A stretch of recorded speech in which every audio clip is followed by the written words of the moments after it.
ನಿಮಗೆ ವಚನ ಕೊಟ್ಟಿದ್ದೆ, ನೀವು ನನ್ನನ್ನು ಶಪಿಸಿದ್ದೀರಿ.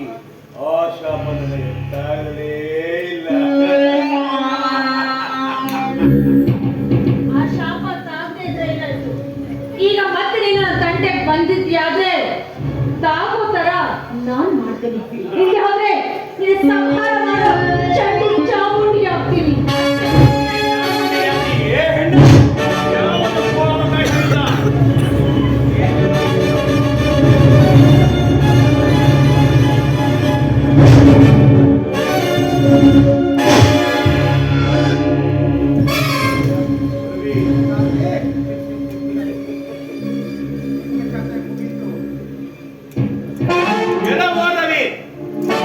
ಒಂದು ಹೆಣ್ಣೊಬ್ಬಳ ಸಲುವಾಗಿ ನನ್ನ ಬಗ್ಗೆ ಇಲ್ಲ ಸಲದ ಆಟಿಗಳು ಬರೆದು ನನಗೆ ಮಾನ ಕಳೆದವ ನೀನು ಇಂದು ತಾನಾಗಿ ಜೀವ ಕಳೆದುಕೊಳ್ಳಲು ಬಂದಿದ್ದೇವೆ.